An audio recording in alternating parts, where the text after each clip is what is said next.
It's that time again, and this time around, of course, it's a oil change. So what I'm going to do is I'm going to take this out, okay? Leave this somewhere, okay, just to get the air in. Here is my oil filter, okay?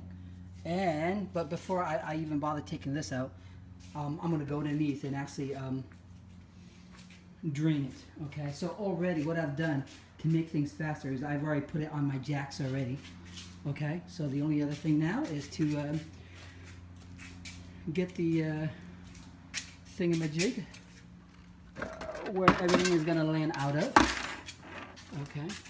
And then go from there. Give me a second, boys and girls. So this is where the, let's see, I don't have any hands, but this is where the drain is, okay? And that's a 17. So I'm just gonna loosen that up and just let it leak out, okay? All right, guys, I'm almost there. Ready? There it is. So I would leave this for probably 10 to 15 minutes just to ensure that everything leaks out perfectly, okay? And then later on, we'll plug it back in. By the way, each kit, let me see. Well, just let this go, and I'll show you the filter kit. Let's see what it comes with. All right, come on. Okay.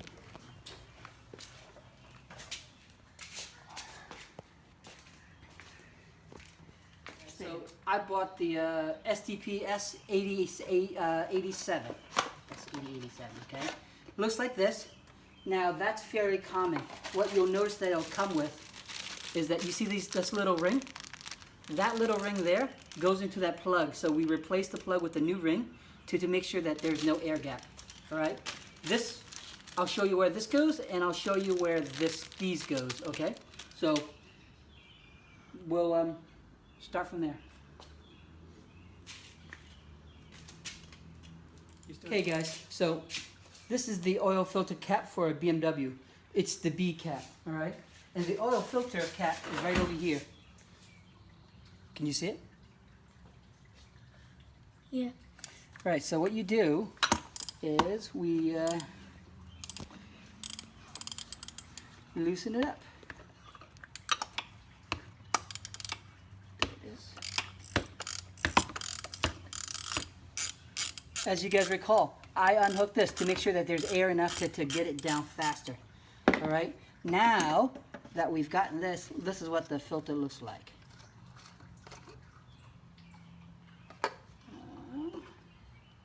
It already fell out, but here's the filter itself.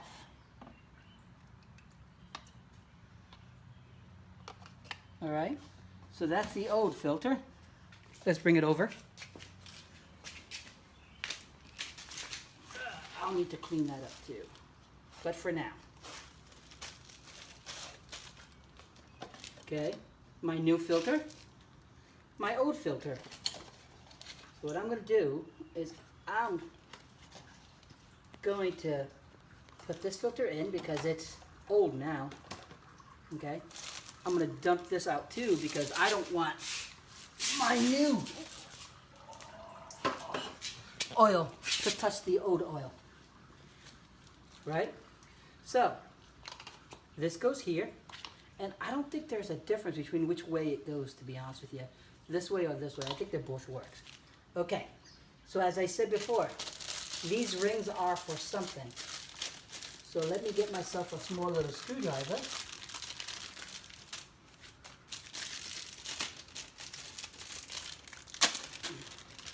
Alright, so 1, 2, 3, okay. So you see these? Like for example, here is one of them.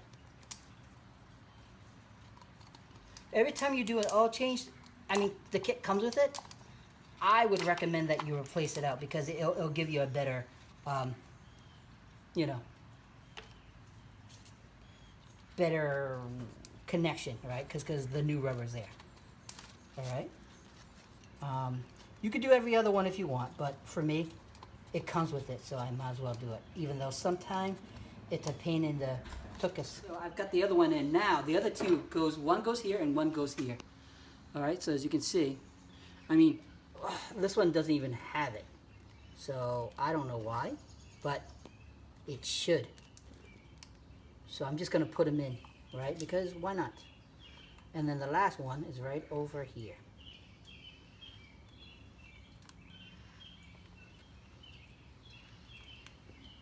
Come on, you little stinker. There you are. Okay? 1, 2, 3. Now, like everyone else, oil of choice, 1030. Okay? But here's the deal. Our Z3 takes more than 5 quarts. So what I have to do is I have to add another 2 quarts of something. Okay? If I had extras of these, I'll put that in. Instead, what I'm going to do is I'll add it in with a 520. It's not going to kill it. Most of it's going to be the 1030 anyway. Okay? So, here's what I'm going to do. I'm going to pour a little bit in.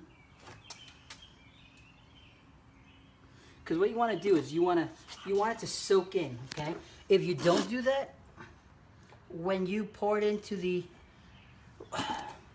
see how it's right here? It's kind of filling up and then it's going to get soaked in. If you don't do this and you pour 6 or whatever in there, it'll end up in the end anyway, but what happens is it sucks when it goes through the system. It takes a while for it to suck in versus if you do it now, you save yourself the trouble.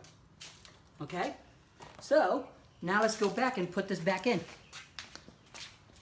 Be forewarned, right? It could get messy if you screw up. But, I mean, tip it over, put it on, and then, of course, just hand wind it in to make sure you're not overkilling it, right? And then, you take the real one, and then you just finish it off. Don't have to go too heavy, you know, like too tight. Okay, don't go crazy. You want to be tight enough where there's no air, there's no liquid going in, but you don't want to be too tight where you screw yourself up for next time when you try to open it up. All right. And believe it or not, that is how you change the filter. All right. So after this, all we have to do is get ourselves a small little funnel. Bear with me for 1 second. I just want to make sure that it's on tightly. Beautiful. That's good enough for me. So I'm going to put this down. I'm going to get myself a funnel. And we're going to go to town. Here's the nut that I need to put back in. Okay. Here's the old brass washer. Here's the new one. So as you can see, the goal is to make sure that the gap is on tight to make my life easier. Okay, so hand wound this back in. Don't have to rush it, just do it right. And then very similar to up top, you don't want to try to squeeze too much of this in, because if you do, you're going to have a problem later on. Where's my now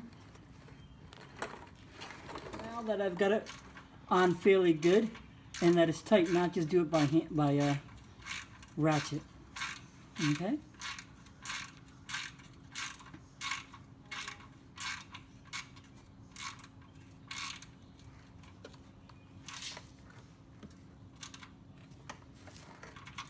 All right, and that's it. Now, let's go pour the oil. So, as I said before, this bad boy takes at least 6 to 7. I couldn't find my real funnel, so I have to use my other funnel, which is fine. It's just gonna take longer. So since this is a 5 quart, I put some already inside the filter. I'm just gonna put the rest inside here.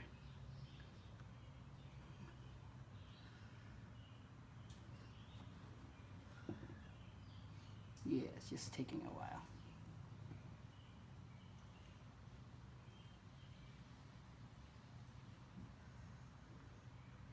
So soon after we do this, right, I'm going to put, so I've got 5 quarts here and I've got another quart over there. What I'm going to do is I'm going to fill both of those up. Then I'm going to start the engine so that way it flows through the system. Once it does, we can check the dipstick and then we can add in as much as we need after the fact. And then I would always recommend that, you know, once every few weeks, once a month, check your oil dipstick to make sure that you have enough oil, because some do burn off, mind you, right? And if you put it a little bit lower than what your car needs, eventually it's going to get hotter and hotter. So it's easier for you to add a little bit here, add a little bit there, than let it burn out. We love our car, so we should try to keep good care of it. You know what I mean? Okay, you can stop. Started my car already, so now let's check the oil level to make sure that all is good. Okay, so obviously, you see these two lines? No, the normal oil level should be within these two lines. If you're up to here, you've got to, you got to take some oil from the bottom. If you're under here, normally most people are from here on down. So if you're under, you pour a little bit more, and it'll come up. All right, so let's find out where we're at. I only did 6, so I'm confident that, check it out, it's all the way up to here already. That's good. I'm pleasantly surprised. But keep in mind, as I said before, once the filters start eating up some of the oil, you're going to realize that. So it's up to here already. So actually, I think I'm in great shape. I'll check this within a week to find out what's going on. And then I'll add more as I need to. Okay.